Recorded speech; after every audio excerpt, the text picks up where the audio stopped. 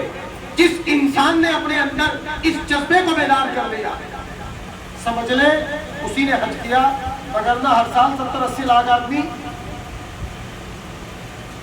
سفر کرتا ہے، 70 سال اور بتاتے ہیں کہ رمضان کے موقع پر عمرہ کرنے والوں کی تعداد کس بار کروڑوں میں پہنچ جاتی ہے۔ صرف حج کے موقع پر تقریباً 30 سے 35 لاکھ آدمی جمع ہو جاتا ہے۔ پورے سال عمرے پر جانے والوں کی تعداد لگی رہتی ہے، حاجیوں کی تعداد 25-30 لاکھ میں پہنچ جاتی ہے، مگر کہتے ہیں نا اتنی بڑی تعداد پہنچنے کے باوجود پتہ یہ لگا کہ بڑے بڑے حاجی چاہے پہلے بھی باجی ہو مگر حج سے لوٹنے کے بعد تو بڑے والے باجی مل جاتے ہیں، بڑے والے باجی۔ اب ایسے باجی وہ کیا کریں گے؟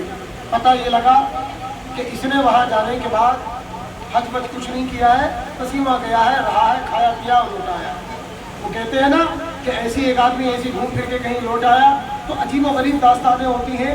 ہماری دادی صاحبہ حج کرنے کے لیے گئی تو کسی نے بڑے بڑے پہنچے ہوئے لوگ رہتے ہیں وہاں بھی ایسا نہیں ہے، تو کسی نے ان سے بتایا کہ جس اونٹنی پر بیٹھ کر حضور مدینہ آئے تھے وہ اونٹنی مدینے میں ہے، 10 ریال دو تو میں تمہیں دکھا دوں، 10 ریال دو تو میں تمہیں دکھا دوں۔ تو انہوں نے کہا کہ تو بڑی اچھی بات ہے کہ وہ اونٹنی دیکھنے کو مل جائے جس پہ حضور بیٹھ کے آئے، تو وہ انہیں کسی اونٹنی کے پاس لے گیا اور 10 ریال کی لے لیے، وہ چکے آئے اور انہوں نے اس کو ہم سے بڑی خوشی کے ساتھ بتایا کہ ماشاءاللہ میں نے مدینے میں وہ اونٹنی بھی دیکھی اور اسے چھو کے دیکھا جس پہ حضور بیٹھ کے مدینہ تشریف لائے۔ اب بتائیے کیسے کیسے لوگ ہیں، عجیب و غریب قسم کے لوگ ہیں، ایسے لوگ بھی جاتے ہیں، مگر صحیح معنی میں حج اس چیز کا نام نہیں ہے۔ حج اس چیز کا نام ہے کہ آپ کے اور رب کے بیچ کوئی پردہ نہ رہے، آپ کے اور رب کے بیچ کوئی آڑ نہ رہے، آپ ویسے ہو جائیں جیسا رب چاہتا ہے، آپ ویسے سوئیں جیسا رب چاہتا ہے، آپ ویسے کھائیں جیسا رب چاہتا ہے، آپ ویسے سوئیں جیسا رب چاہتا ہے، آپ اس طرح سے جاگیں جیسا رب چاہتا ہے۔ آپ کی زندگی بھلے ہی آپ کی ہو لیکن اس زندگی پہ پورا مکمل کنٹرول اور اختیار ان دنوں میں آپ کے رب کا ہو۔ یہ تو عام زندگی میں بھی ہوتا ہے اور ہونا چاہیے، لیکن ان دنوں میں تو خصوصاً آپ اپنی مرضی کا کوئی کام نہ کریں، صرف رب کی مرضی کے کام کریں۔ اسی احساس کو جگانے کا نام حج ہے، اور یہ احساس اگر جگا لے، ایک بندہ رب کی رضا کے لیے دیوانہ بن گیا، اچھے کپڑے پہننے والا تو چادروں میں گھوما پھر رہا ہے، اسے ہوش نہیں رہا، سجنے سنورنے کا شوق رکھنے والے نے اپنے بال مڑا دیے، اپنے بال مڑا دیے۔ بالوں سے آدمی کی پرسنالٹی طے ہوتی ہے نا، بالوں سے آدمی کی پرسنالٹی طے ہوتی ہے، بالوں سے آدمی کی پوزیشن طے ہوتی ہے۔ آدمی گنجا ہو جاتا ہے، نکلی بد لگا کے کیوں گھومتا ہے؟ پرسنالٹی کی وجہ سے نا۔ آدمی ہیئر ٹرانسپلانٹ کراتا ہے، پیسے خرچ کرتا ہے، کس لیے؟ اپنی پرسنالٹی کے لیے نا۔ وہاں جا کے آدمی نے بال بنا دیے، دوسرا عمرہ کیا، پھر کھڑا کر، بال آ ہی نہیں رہے ہیں، بند کل فیشن کہاں کو کرے گا، کل شو کہاں کو کرے گا؟ نہ سر پہ بال ہے، نہ بدن پہ اچھے کپڑے ہیں، نہ جسم پہ خوشبو ہے۔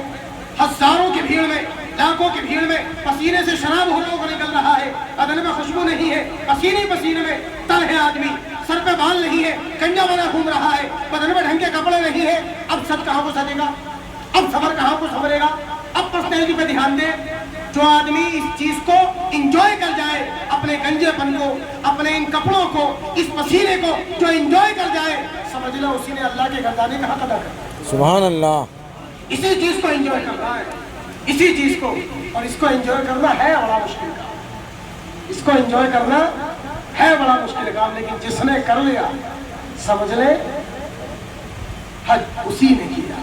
اور اس کے بعد قسم خدا کی یہاں سے تو سب کچھ کرا ہی لیا، لیکن پھر کہیں جا کر کے جیسا کہ ہاشمی صاحب نے جملہ کہا، یہاں سے کرنے کے بعد جو کہاں جانا ہے تو سند قبولیت تو مدینے سے ملتی ہے۔ بے شک سند قبولیت، حاجیوں آؤ شہنشاہ کا روزہ دیکھو، حاجیوں آؤ شہنشاہ کا روزہ دیکھو، کعبہ تو دیکھ چکے اب کعبے کا کعبہ دیکھو، کعبہ تو دیکھ چکے اب کعبے کا کعبہ دیکھو۔ تو یہ ہے اصل حج۔ اب یہاں حج قبول ہے کہ نہیں ہے، یہاں کیا ہوتا ہے؟ مدینہ الرسول میں جانے کے بعد، یہ مکہ ہے، یہاں دیوان کی بھی حسن ایما ہے،